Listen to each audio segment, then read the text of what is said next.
Before using your data logger, you will need to insert the 3.6 1/2 AA battery. To do this, you will need a very small screwdriver. A jeweler's screwdriver will work best. Locate the top portion of the battery cover clip on the front of the device. Using the screwdriver, press down on the clip until you feel the cover give way. Remove the cover and then insert the battery, paying attention to the polarity.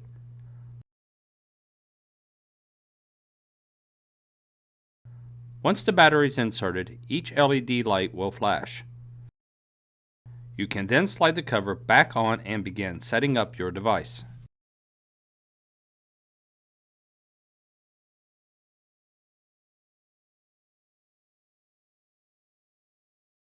Before you can begin using your USB data logger thermometer, you will need to download the software. Open your web browser and go to www.easylogusb.com. If you look at the web page, you will see additional videos on how to set up the data logger and download the data. There is also a file that contains instructions on how to install, but we will cover all of these procedures in this video. Towards the bottom of the page, there is a box that you can click on to begin the software download. When prompted, choose the Save As option. Then select the location to save the zip file and click Save. When the download is complete, go to the location where you saved the zip file. Open the zip file and select setup.exe to begin the installation. To avoid any possible installation issues, I am going to extract the contents of the zip file to a new folder and run setup.exe from there. After a few moments, the software install wizard will begin. Installation is straightforward. Just click on Next to proceed.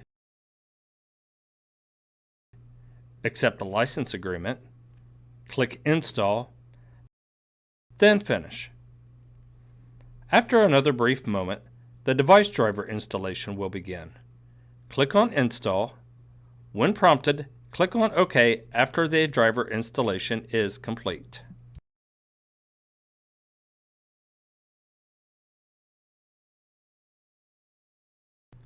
After installing the software, insert the data logger into an available USB port on your computer and launch EasyLog USB. After the program is loaded, click on the option Set up and start the USB data logger. By default, the name of the device is EasyLog USB.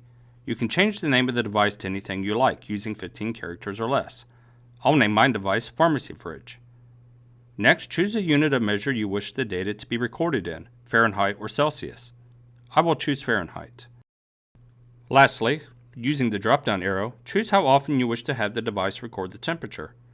Notice the more frequent the device records the temperature, the shorter the time it takes to fill the memory of the device. I'll choose to read the device once every 2 minutes. Click on Next to continue. You now have 3 options to choose how you want your LCD display to function. Off, on for 30 seconds after button press, and LCD always on. Keep in mind, the longer the LCD stays on, the quicker it can drain the battery. Also, the response times will slow down in colder temperatures.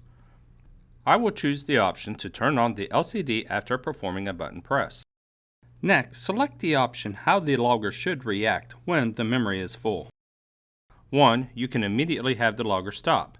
That gives you the opportunity to download the data without fear of losing any records. The other is to have the logger to continue to log, but begin overwriting old data. Just remember that once data is overwritten, it cannot be recovered. I will choose to stop the logger when full. If you're happy with your settings, click Next to proceed. Now select the temperature alarms to be set, either high, low, both, or none. I will record both. Next, using the drop-down arrow, or you can type in the value, of the high temperature alarm. When done, do the same for the low temperature alarm. You can choose to check the hold box if you want the data logger to report there was an alarm condition even after the temperature has returned to the set parameters. Again, if you're satisfied with the settings, click on Next to continue. If your device has the function to record humidity, you have the option to set high and low alarms, just as you can with the temperature. Just check the boxes you wish to set an alarm for. Also, same as the temperature, use the drop-down arrow to select the high alarm setting and do the same for the low. When done, if you wish the device to continue to indicate an alarm, even after the humidity has returned to set parameters, place a check for the hold options. Again, press Next to continue. You can now choose to have the USB data logger to start recording the temperature right away, at the push of a button, or at a desired date and time. I recommend starting the data logger at least 1 hour after you have completed your setup so that the device has a chance to adjust to the environment it will be recording in. Click on Finish to complete the setup. Click on OK on the final screen and remove the data logger from the USB port. Place the cap back over the USB connector and place the device in the desired location. I recommend placing it in an area where it is least likely to be disturbed and will not be exposed to fluctuating temperatures such as the door of the refrigerator or freezer.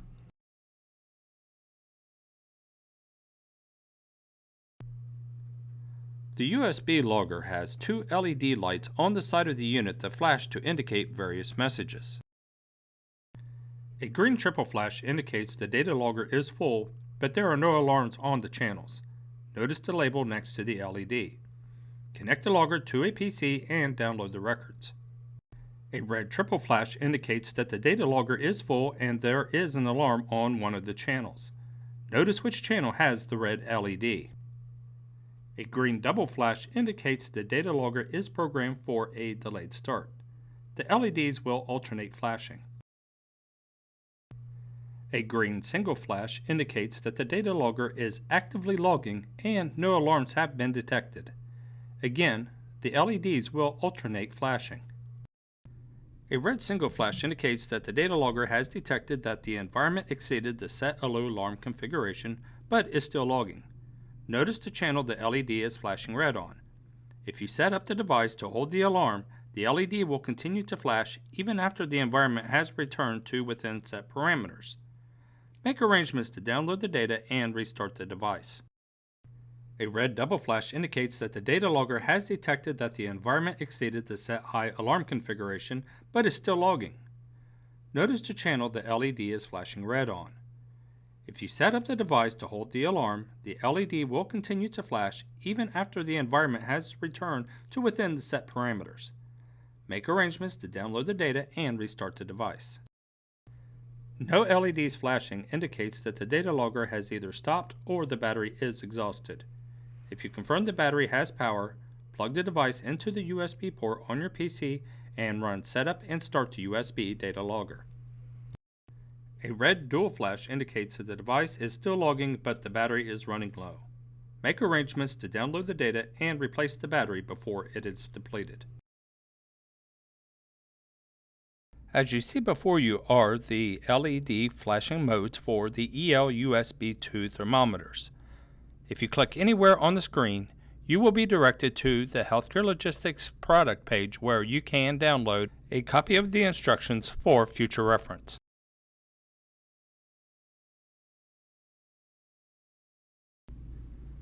If you set up your thermometer for a delayed start, when you push the button, you will see DS on the display. Even if the thermometer is configured for the display to always be on, the screen will remain blank until the device has started. Then the current temperature will automatically appear. If you set up your thermometer to push to start, you will see PS flashing on the display.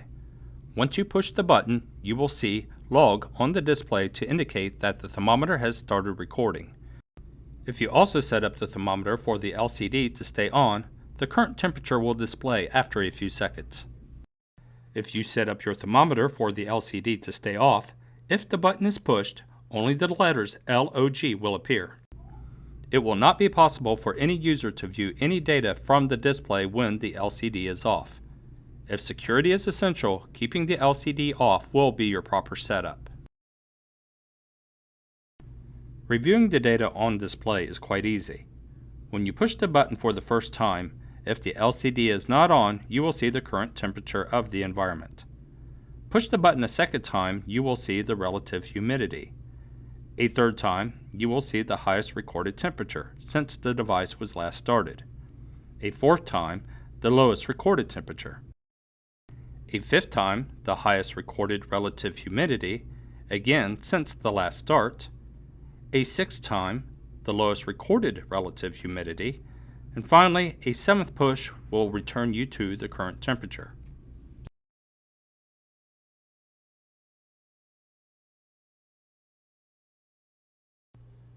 When you are ready to read the records from the USB data logger, insert it into the USB port on your computer and launch the EasyLog USB software. Click on the option to stop the USB data logger and download the data.